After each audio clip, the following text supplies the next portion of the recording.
Partie 1, l'être humain. Chapitre 3, esprit humain et instinct. À quoi correspondent les rêves et comment se bâtit notre mémoire?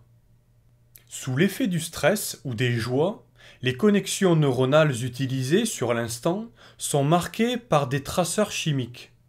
Pendant le sommeil, les connexions neuronales ainsi marquées sont réactivées et s'épaississent, permettant alors le passage d'un flux d'informations plus intense entre les neurones reliés par ces synapses et ainsi d'ancrer dans la mémoire les souvenirs de ces événements forts en émotions, le stress étant à la base synonyme de survie et la joie de comportement ou d'événements bénéfiques. Les rêves sont la réactivation des connexions neuronales correspondantes aux actions ou souvenirs marquants de la journée et qui sont également utilisés partiellement dans le stockage de souvenirs plus anciens, ce qui crée un méli-mélo imaginaire durant le sommeil.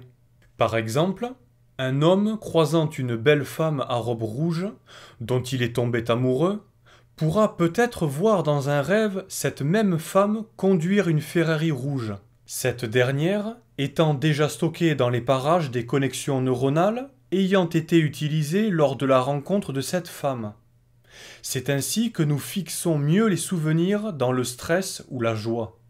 Les connexions neuronales non réutilisées seront progressivement dégradées et diminueront progressivement en taille, pour finir par disparaître si elles ne sont pas réactivées par le vécu ou vos pensées.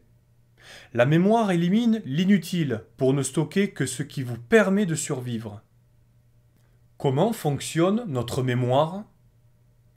Pour éviter de surcharger notre cerveau en données inutiles, qui le ralentiraient et lui feraient perdre sa capacité de réaction rapide face à notre environnement, nous ne mémorisons en général que ce qui est utile à notre survie, et notre organisme élimine les souvenirs inutiles.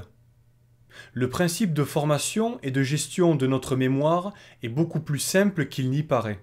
À la base, dans notre vie de tous les jours, nous absorbons par nos sens qui nous connectent au monde une quantité colossale d'informations. Mais nous ne conservons que celles considérées par l'organisme comme fondamentales à notre survie, c'est-à-dire les informations perçues par nos sens, sous stress et souffrance, ou sous joie et plaisir, c'est-à-dire sous émotion.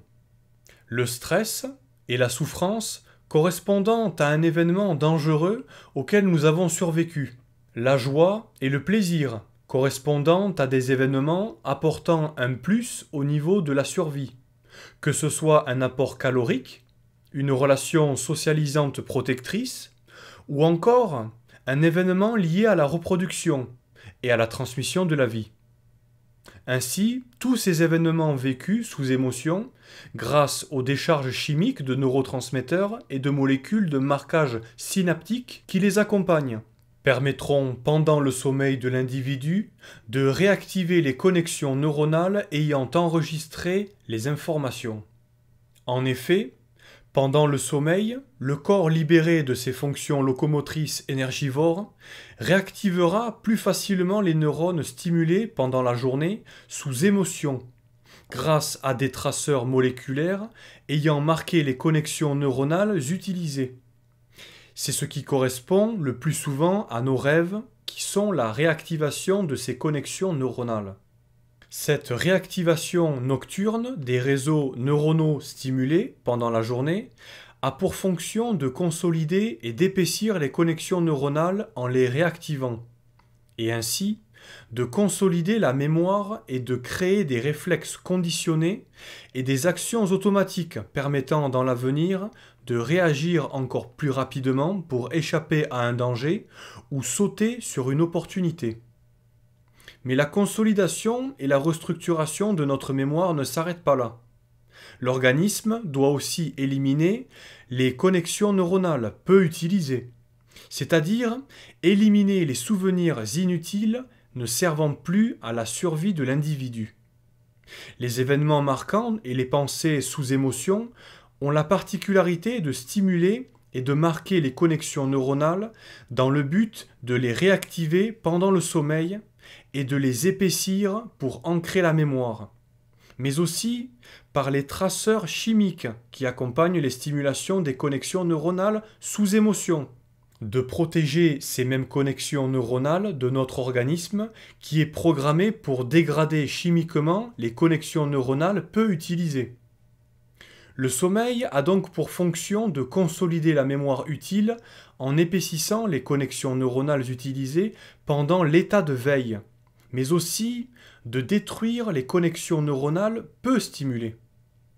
C'est ainsi que chaque jour et chaque nuit, nous remodelons notre cerveau pour l'adapter à notre milieu changeant, et tous les matins, c'est un homme différent qui se réveille pour vivre dans un monde différent. De cet enseignement, nous pouvons en tirer la conclusion fondamentale que l'important dans la vie et dans notre confrontation au monde, ce sont les émotions. Car ce sont elles qui permettent à notre mémoire de se consolider, mais surtout qui permettent à notre cerveau de ne pas se dégrader totalement en protégeant les connexions neuronales stimulées sous émotion. Il est donc fondamental d'aimer la vie, de combattre ou de se révolter pour continuer à exister spirituellement. L'abandon, le renoncement au combat et la dépression, qui sont des absences d'émotions, génèrent inévitablement la dégradation du cerveau, de la mémoire et ensuite, à plus ou moins long terme, de ses fonctions végétatives entraînant la mort. Vivre et exister spirituellement est donc fondamentalement lié aux émotions, et nous devons nous obliger à aimer, à désirer et à nous révolter pour rester en vie et que continue cette vie qui abrite la conscience qui est l'esprit de Dieu ou du monde. Émotions. Les émotions ont pour fonction de mémoriser les événements importants de notre vie, nous ayant permis de survivre ou d'augmenter notre potentiel de survie, afin de stocker un répertoire de souvenirs utiles et d'emmagasiner des réflexes conditionnés nous permettant à l'avenir de réagir plus vite et mieux à des situations déjà vécues. Les émotions accompagnant les actes salvateurs, comme la peur et l'angoisse associées à un stress auquel on a survécu, ou des émotions accompagnant des événements augmentant l'apport calorique, le potentiel de survie ou la possibilité de transmettre la vie, comme un bon repas ou pour un homme la compagnie d'une belle femme.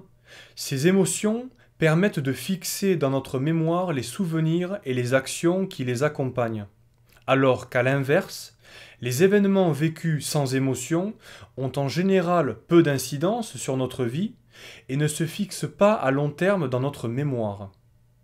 Si les émotions renforcent notre mémoire et nos réflexes, c'est qu'elles libèrent des molécules se fixant sur les synapses ayant été activées lors des événements réalisés sous ces émotions. Ces molécules produites par les réactions biochimiques correspondantes aux émotions ont donc la particularité, en se fixant comme des traceurs sur les connexions neuronales stimulées sous émotion, de permettre de réactiver ces connexions neuronales pendant le sommeil quand le système locomoteur est au repos.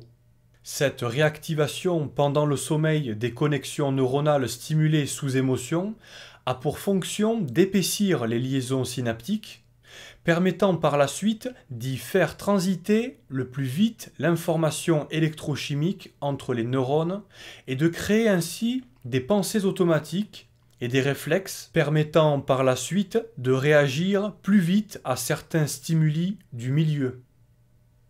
Les émotions ont aussi la particularité de générer des molécules protégeant le cerveau, et surtout ses connexions neuronales de la dégradation nocturne réalisée par l'organisme, le corps éliminant automatiquement grâce à certaines protéines produites pendant le sommeil les connexions neuronales peu utilisées et n'ayant en général que peu d'intérêts vitaux. Lors de ce ménage nocturne, de cet élagage des connexions inutiles, il ne finit par rester que les connexions entre neurones les plus utilisées, et donc les plus importantes à la survie de l'individu, c'est-à-dire les connexions entre neurones réalisées sous émotion. Les émotions ont donc cette fonction fondamentale d'ancrer la mémoire de l'individu dans son cerveau, en épaississant les connexions neuronales les plus utilisées, mais aussi de protéger ces connexions fondamentales à la survie de la dégradation réalisée par l'organisme pendant le sommeil. Dégradation ayant pour but les souvenirs inutiles pour faire de la place aux souvenirs et aux actions fondamentales à la survie. Les rêves qui accompagnent notre sommeil ne sont que des réactivations nocturnes des connexions neuronales les plus activées la journée et accompagnées d'émotions. Mais les émotions ont aussi une action mutagène, particulièrement le stress et la souffrance générée par la peur et l'angoisse, la colère ou la haine, correspondant le plus souvent à une confrontation à un milieu non propice à la vie, qui entraîne des productions de molécules pouvant dégrader le génome, et accélérant ainsi la transmission de mutations souvent négatives, mais parfois favorisant la survie de l'individu, permettant par ces mutations à l'individu de mieux s'adapter et de permettre à l'espèce de survivre au changement du milieu.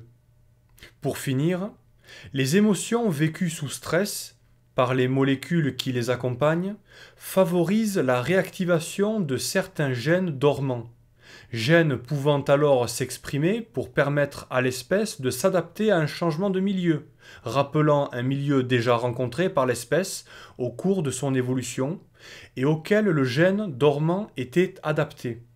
En conclusion, les émotions ont donc pour fonction d'ancrer la mémoire et les réflexes de l'individu, tout en protégeant les réflexes et les souvenirs les plus utiles à la survie de leur élimination. Enfin, les émotions agissent sur le génome, gérant des mutations ou en activant des gènes dormants permettant à l'individu, mais aussi à l'espèce de mieux s'adapter au changement de milieu. Recherche du plaisir. Nous sommes programmés pour rechercher le plaisir étant, à la base, lié aux actions indispensables à notre survie et celle de notre espèce, c'est-à-dire manger et procréer. La beauté, c'est la fonctionnalité. Si la poésie est belle, c'est qu'elle est plus facile à mémoriser que la prose. C'est de la parole travaillée et harmonisée pour la mémorisation, et pour ainsi transmettre des informations par-delà la vie et après la mort, sans support matériel. La beauté, la laideur et l'amour. La beauté, c'est la bonne conformation pour générer la vie. Donc l'harmonie d'un corps jeune en pleine puissance pour vivre et transmettre la vie. La beauté physique, c'est donc la fonctionnalité pour transmettre la vie.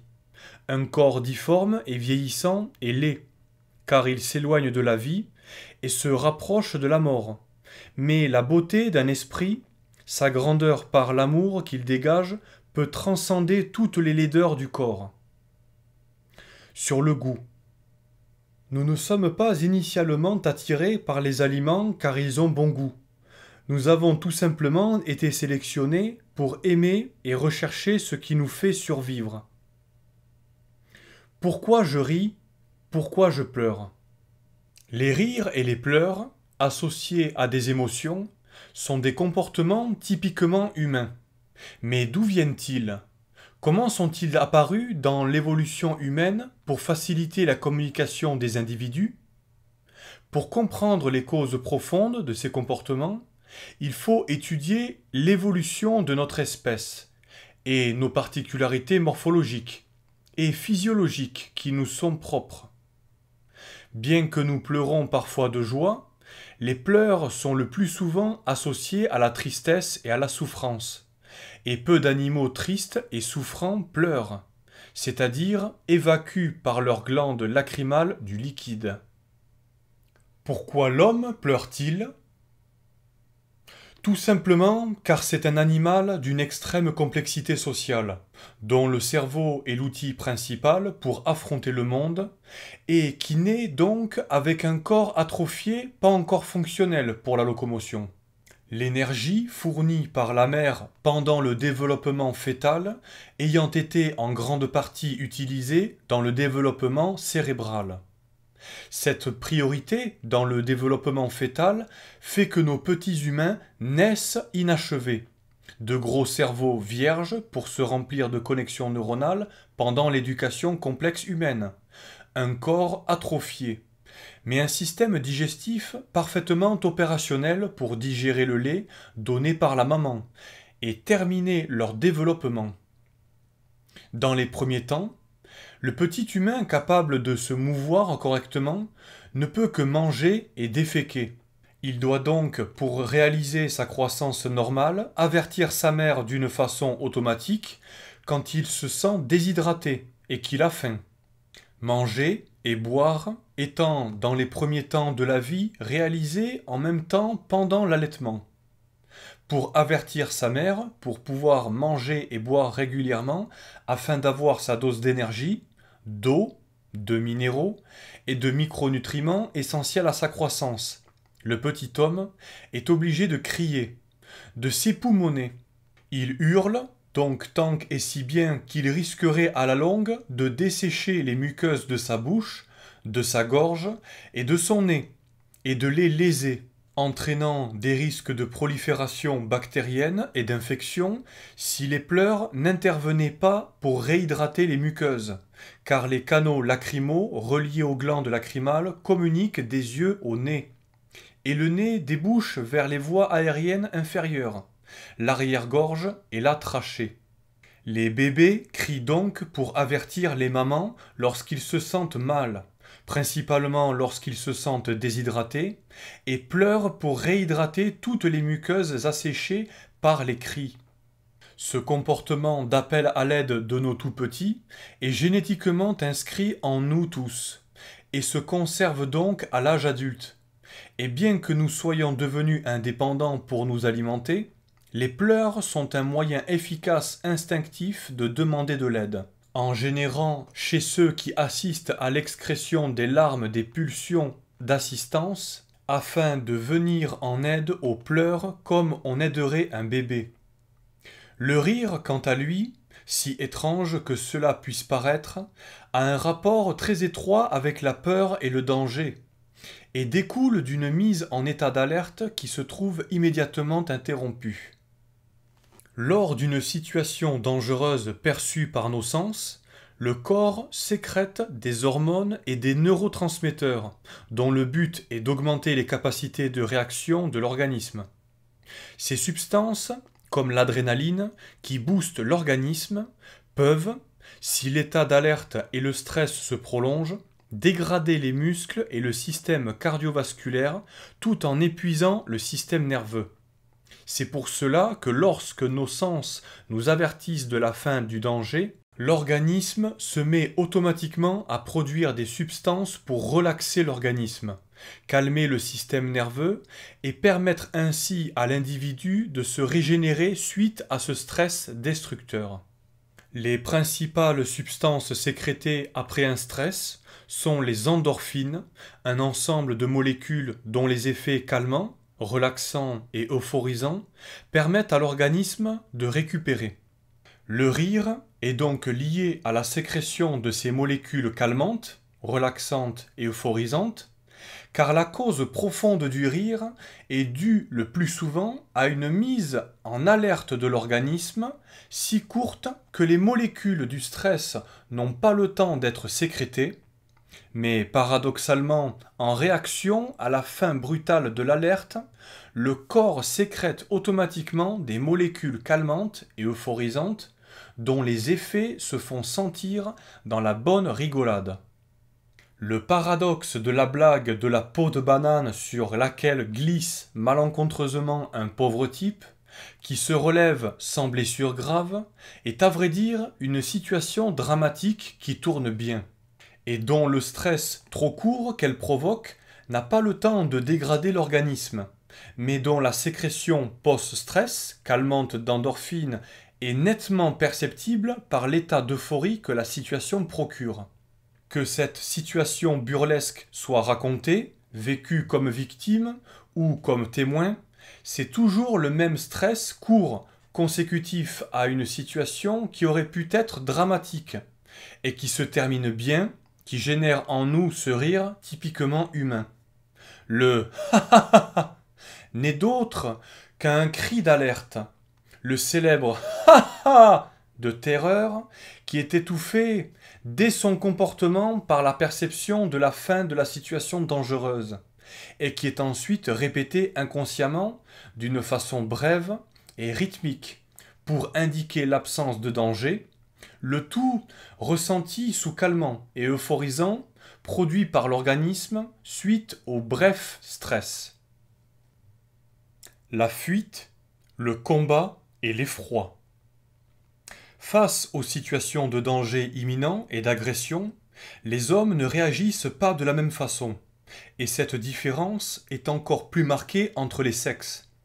Malgré la culture et l'éducation, des millions d'années d'évolution ont façonné, par la sélection génétique, des réactions automatiques face aux dangers totalement différentes, que l'on soit un homme ou une femme.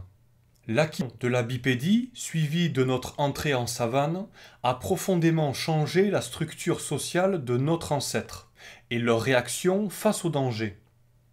En savane, qui est une étendue herbeuse clairsemée d'arbres, un petit singe bipède était une proie facile pour les grands prédateurs, qui rôdaient dans les herbes hautes. Ce danger omniprésent a obligé notre ancêtre à adopter des conduites de survie très particulières et des façons de réagir au danger totalement différentes en fonction des sexes. En savane, ce sont les femelles de notre ancêtre qui étaient les plus en danger, car bipèdes, avec un petit dans les bras, elles étaient terriblement vulnérables face aux grands fauves, ne pouvant fuir rapidement sur leurs deux jambes, dont la structure d'ailleurs n'était pas encore totalement adaptée à la course bipède. Les femelles, avec leurs petits dans les bras, ne pouvaient donc pas trop s'éloigner des arbres où elles couraient se réfugier en y grimpant au moindre danger. Ainsi confinées près des arbres, et par cette limitation de leur territoire de recherche calorique, elles devinrent en partie dépendantes pour leur nourrissage et celui de leurs petits. Les hommes qui allaient quant à eux en groupe dans la vaste savane cherchaient de quoi se nourrir et rapporter de la nourriture aux femelles et à leurs petits. Dans cet univers hostile, les femelles ont donc généré sous l'effet de la sélection génétique des conduites instinctives pour optimiser leur survie face à un prédateur. Ainsi confrontées à un danger imminent, les femelles adoptèrent deux techniques. La première consiste dans la fuite classique jusqu'à l'arbre le plus proche pour y grimper, en hurlant le plus fort possible pour avertir le groupe de la venue du prédateur, ameutant les mâles pour qu'ils viennent les protéger et faisant fuir les jeunes individus et les autres femelles. Le second comportement adopté par les femelles face au danger est la sidération ou la catalepsie. À la vue du prédateur, la femelle subit sous l'effet du stress un blocage d'une partie du système nerveux qui la fige comme une statue pour un moment, plus ou moins long dans la position où elle a perçu le danger. Cette paralysie a pour effet, si la femelle se trouve trop près du danger et trop loin de l'arbre, de ne pas attirer l'attention du prédateur, car les prédateurs ont souvent la particularité pour localiser leur proie de repérer instinctivement les mouvements dans leur environnement. Ces deux types de réactions se sont donc conservés pendant des millions d'années, car elles optimisaient les chances de survie et ont perduré jusqu'à aujourd'hui. Et nos femmes ont encore plus ou moins inscrites en elles, au plus profond de leur génome, ces réactions instinctives face au danger. De leur côté, nos lointains ancêtres masculins de savane adoptèrent face au danger une conduite radicalement différente de celle des femelles. Pour nos lointains ancêtres mâles, la bipédie était bien moins problématique en termes de survie. En effet, la bipédie entraînant la libération des bras, sans l'obligation de porter les petits comme les femelles, rendit nos ancêtres particulièrement redoutables pour les prédateurs.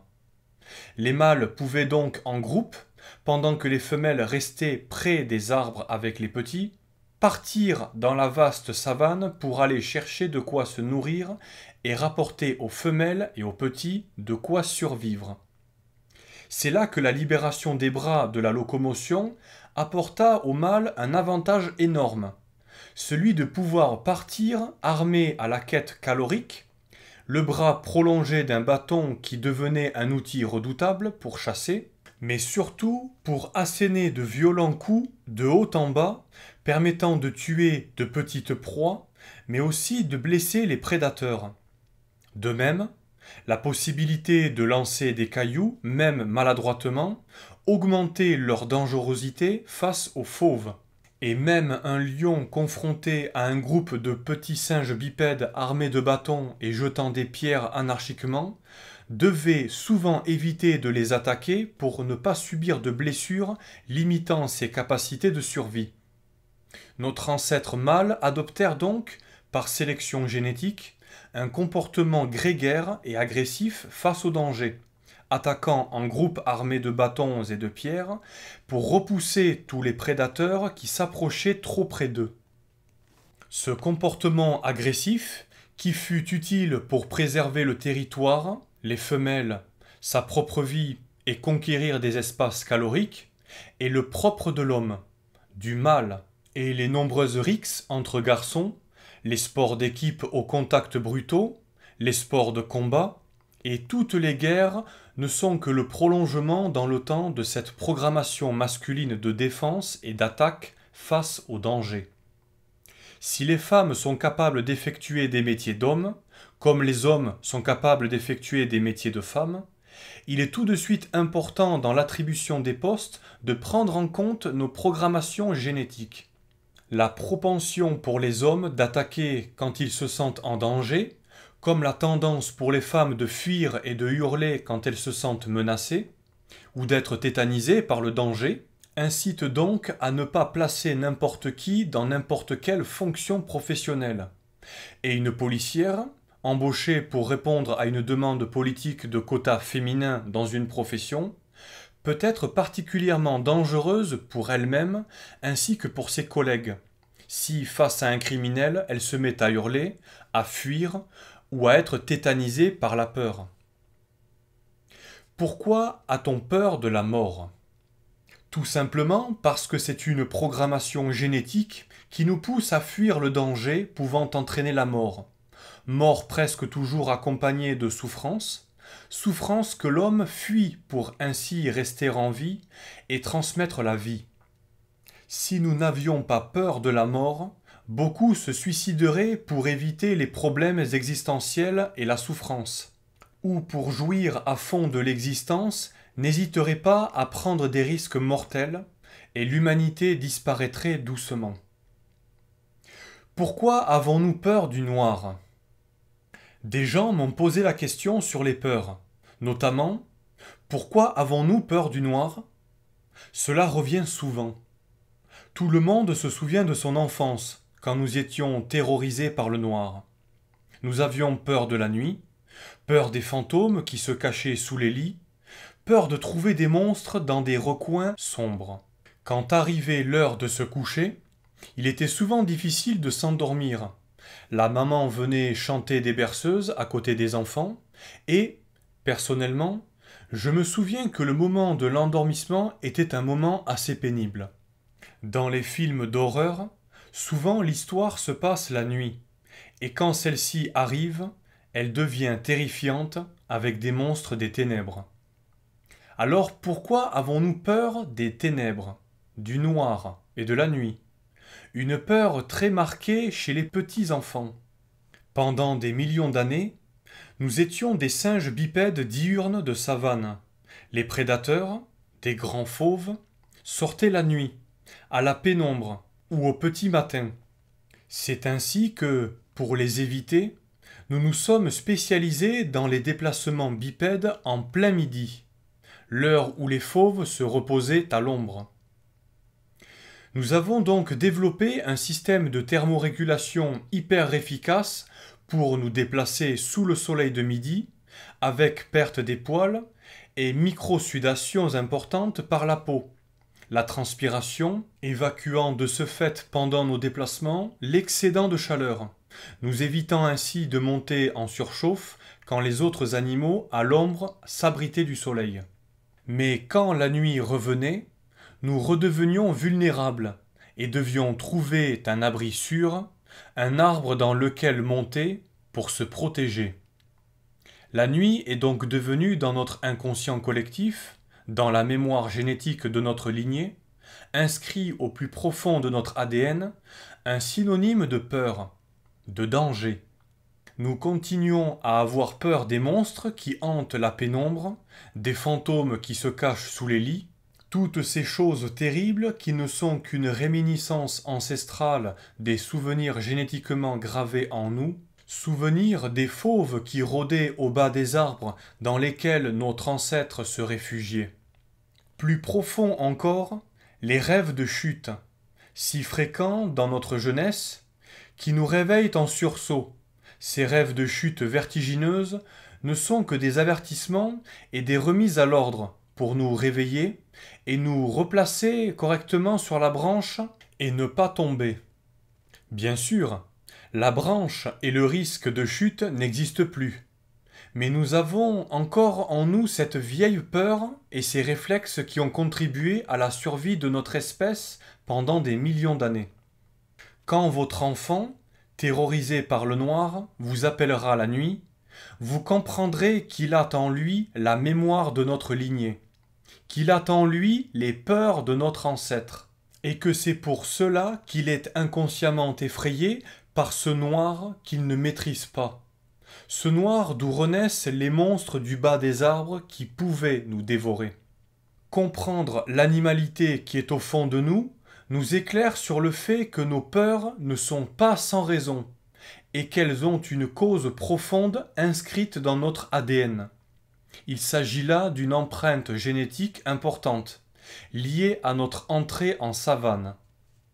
Vivre en plein jour. Nos lointains ancêtres étaient des singes de forêt, des animaux arboricoles, frugivores, bipèdes. De singes quadrupèdes au sol, nous sommes passés totalement bipèdes, tout en restant en forêt, nous déplaçant le jour, car étant frugivores, on va donc chercher des fruits de couleur rouge, qu'on ne peut pas voir quand il n'y a pas de lumière. Les fruits sont des offrandes de la nature. Ce sont les arbres qui offrent des calories, une pulpe énergétique avec une couleur vive pour attirer les animaux. Progressivement, à cause des fruits et de leur recherche, nos ancêtres se sont transformés pour la quête. L'intelligence de la recherche, c'est l'homme. Ces offrandes de la nature sont faites pour faire avaler par les animaux les graines contenues dans la pulpe du fruit, en offrant en échange de la calorie, du fructose, du glucose et des acides aminés, afin de répandre les graines absorbées le plus loin possible par les défécations, permettant aux arbres et aux plantes de coloniser du terrain et ainsi éviter de pousser sous la plante mère où elles seraient asphyxiées par le manque de lumière. La vie est toujours une espèce de symbiose, et les arbres ont une attitude intelligente inconsciente pour attirer et instrumentaliser les animaux, nous-mêmes et nos ancêtres par leurs fruits. Nous n'avons pas une très bonne vision nocturne. Notre ancêtre avait au niveau des cellules de la rétine beaucoup plus de cônes sensibles aux couleurs dans les yeux que de bâtonnets sensibles à la clarté et à la faible luminosité, comme la majorité des prédateurs. Notre ancêtre avait beaucoup de cônes, sensibles aux variations lumineuses perçues dans un feuillage qui reçoit lui-même une luminosité intense la journée. L'intensité lumineuse est la même pour du rouge ou pour du vert. Mais grâce à nos ancêtres frugivores, nous percevons la variation, la vibration, en fonction de la couleur et du spectre lumineux. Voilà pourquoi nous sommes spécialisés dans la vue des couleurs. Nos ancêtres diurnes se sont retrouvés dans la savane, chassés ou poussés par des changements climatiques, ou la surpopulation, la savane où de grands prédateurs sont habitués de chasser à la pénombre, cherchant des proies, elles aussi habituées à la nuit pour fuir la chaleur. À cause de la chaleur, une partie de la vie en savane se fait la nuit, souvent à la pleine lune, la nuit noire, les déplacements étant souvent plus problématiques, même pour les animaux nocturnes. Ces animaux ont en général plus de bâtonnets, ce qui leur permet de mieux voir, de mieux percevoir les moindres variations lumineuses, mais pas les variations de couleur, alors que l'homme, lui, est plus dans la perception de la couleur. N'étant pas adapté à la nuit, notre ancêtre sortait la journée, et une sélection intense a fait qu'ils ont perdu leur poil très rapidement. Ils sont devenus très noirs très rapidement. Concernant la thermorégulation, nos ancêtres dépendaient des points d'eau, où ils pouvaient boire, ce qui leur permettait de marcher la journée en transpirant abondamment pour éviter la surchauffe. Regardant au loin la journée, nos ancêtres scrutaient l'horizon à la recherche de charognes ou de vols d'oiseaux indiquant ces charognes. Allant de bosquet en bosquet, d'arbre en arbre, reconnaissant le terrain pour éviter les prédateurs, et étant des animaux diurnes, incapables de bien voir dans l'obscurité, la nuit, nos ancêtres s'abritaient le mieux qu'ils pouvaient, en montant dans les arbres pour dormir, restant immobiles en essayant de ne pas attirer l'attention des fauves. La journée, nos ancêtres durent trouver la plage horaire la moins risquée. Ceux qui ont survécu furent ceux qui sortirent en pleine journée, quand la chaleur est au plus fort et le soleil au zénith. Ensuite furent sélectionnées les mutations permettant de résister en pleine journée. Perte des poils et développement des glandes sudoripares, protection de la peau par une couche protectrice de mélanine, mélanine qui disparut progressivement au cours de la montée en Europe.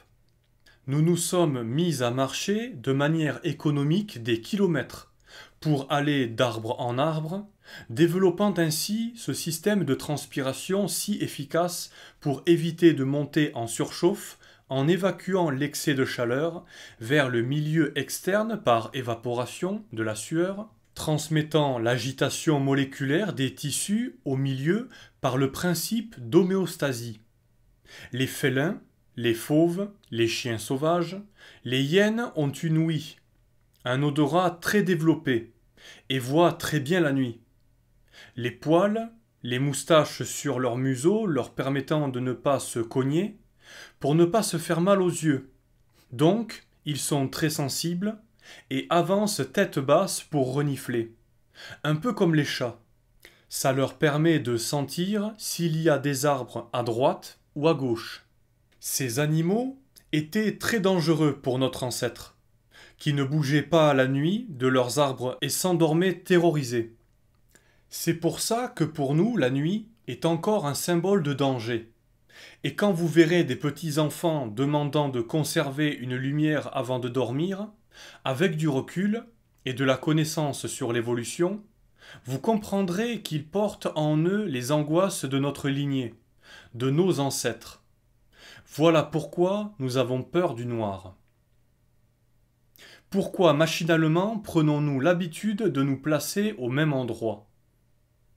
Pourquoi bien souvent les individus prennent toujours la même place pour garer leur voiture, ou s'assoient au même endroit à la cantine ou au restaurant? Pourquoi préférons-nous l'habitude de nos placements quotidiens? Tout simplement car c'est reposant pour l'esprit et cela permet d'incorporer des schémas spatiaux dans notre cerveau correspondant à des connexions neuronales, et ainsi d'être plus vigilant dans la fatigue de concevoir de nouveau une représentation spirituelle d'une nouvelle situation spatiale par la construction de nouvelles connexions neuronales. Ainsi configuré à l'avance, notre cerveau, en cas de changement dans l'espace, comme l'arrivée d'un danger ou d'une opportunité pour notre survie, peut donc réagir plus rapidement, débarrassé de sa phrase de repérage du terrain et de construction mentale de l'espace. Pour finir, l'homme étant un animal social, sa situation spatiale ne changeant pas d'un jour à l'autre, il peut donc être retrouvé plus facilement par ceux qui désirent établir des relations avec lui. L'intuition c'est de l'intelligence analogique occasionnelle. L'intelligence analogique, c'est comme l'écriture chinoise logographique. Cela demande, avant que cela ne fonctionne bien, la mise en mémoire d'une quantité énorme de données dans un réseau neuronal arborescent et interconnecté.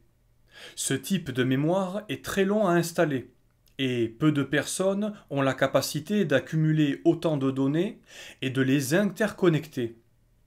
Ce mode de réflexion est éprouvant à utiliser, faisant littéralement surchauffer le cerveau, car il demande d'aller chercher une solution en comparant et triant des milliers d'informations mémorisées.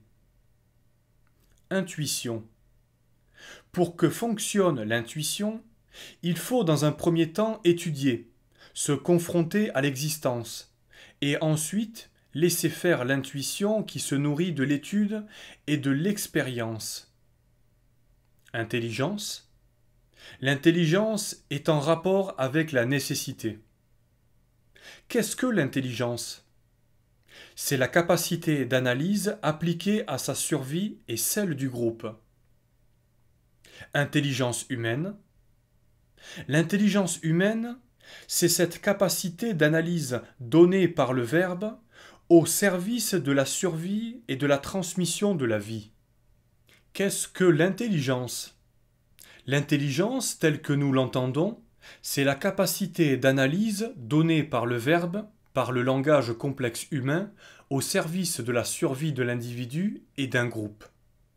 L'intelligence, c'est l'analyse au service de la survie, et non un QI à 3 chiffres ne trouvant pas son utilité pour la société, ou un syndrome d'Asperger capable de mémoriser inutilement le bottin. Intelligence humaine. Le cerveau analogique compare, découvre et défriche de nouveaux domaines de la pensée et de la compréhension du monde. Le cerveau logique affine et codifie ce qu'a découvert sur le monde le cerveau analogique pour permettre à l'humanité dans son ensemble d'utiliser ce qu'a découvert le cerveau analogique, et bien que nous ayons tous en nous ces deux types de fonctionnement cérébral, nous sommes individuellement, majoritairement, soit l'un, soit l'autre. L'humanité est faite de ces deux types d'intelligence, les cerveaux analogiques et les cerveaux logiques, qui se complètent pour permettre aux hommes de conquérir le monde par la puissance de l'esprit. QI. Avoir un bon QI est une chose. Savoir l'utiliser pour améliorer son existence, celle des autres et transmettre la vie, c'est autre chose. Là se trouve la véritable intelligence. La véritable intelligence, c'est de savoir utiliser en pleine conscience ses qualités et non un chiffre symbolique représentant une capacité potentielle. QI et découverte scientifique. Ce n'est pas forcément les gros QI qui découvrent les choses. Les gros QI sont les cerveaux ayant des connexions neuronales bien agencées pour résoudre des problèmes par la logique, c'est-à-dire des méthodes d'analyse liées à certains câblages neuronaux permettant de répondre rapidement à des questions bien précises concernant des choses connues, mais pour la découverte scientifique pure, ce sont globalement les cerveaux analogiques, c'est-à-dire les cerveaux ayant un foisonnement de ramifications synaptiques reliant une multitude de neurones permettant de comparer une quantité phénoménale de mémorisation d'événements vécus et de choses apprises, pour trouver des corrélations dans des observations mémorisées et établir ainsi des déductions nouvelles aux fonctions et aux rôles de certaines choses. Le surdoué. Surdoué ne veut rien dire. On est doué quelque part, on est moins bon ailleurs. On fait avec ses qualités en évitant les problèmes dus à nos défauts. Dans la vie, tout est histoire d'optimisation et de compensation. La véritable intelligence. La véritable intelligence, ce n'est pas avoir un QI à 150 ou un pseudo surdouement te rendant souffreteux, asocial et rejeté par les autres à cause de ta trop grande lucidité. La véritable intelligence, C'est la capacité de s'analyser pour comprendre où sont ses forces et ses faiblesses, afin de combler ses faiblesses et d'utiliser ses forces pour réussir en toute conscience son existence d'homme. Le surdoué.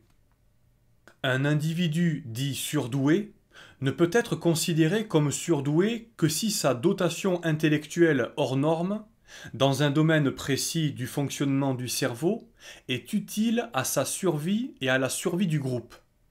En dehors de cela, si sa particularité intellectuelle n'est d'utilité à personne, il n'est qu'un singe savant, au mieux un animal de cirque. Perception culturelle du surdoué.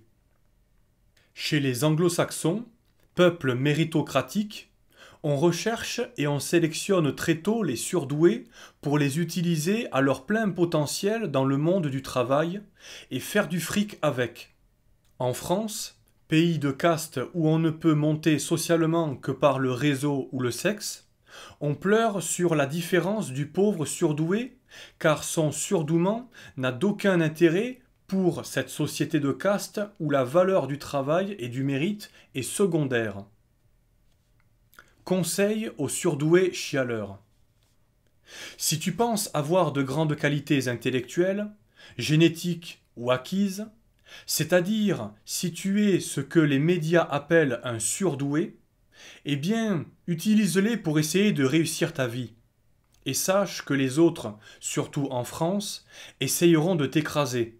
Les dominants, car tu es une concurrence intellectuelle potentielle pouvant les détrôner.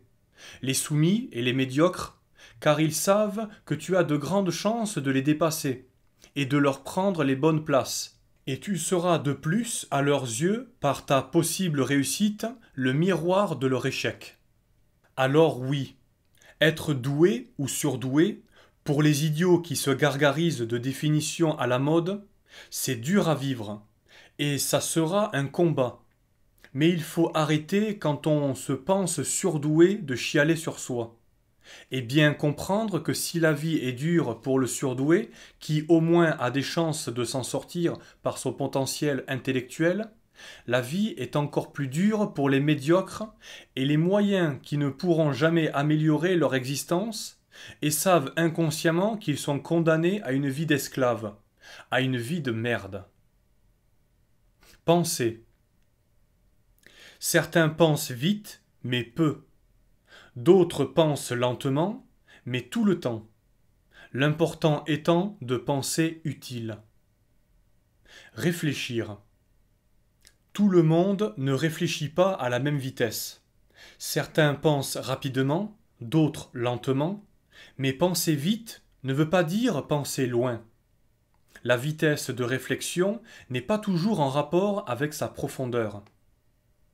Mémorisation et compréhension. Pour analyser et comprendre le monde, l'important, c'est de mémoriser les fonctions des choses et des personnes. La mémorisation des noms des choses et des personnes est quant à elle d'une bien moins grande importance pour la compréhension du monde. La grandeur d'un esprit. La grandeur d'un esprit n'est pas de tout savoir, mais d'être capable de trouver là où les autres ne font que chercher. Faire le vide. Faire le vide permet à l'esprit d'aller où il le désire, détaché des obligations du quotidien, et ainsi de trouver les clés, car l'esprit les connaît. Réflexion nocturne.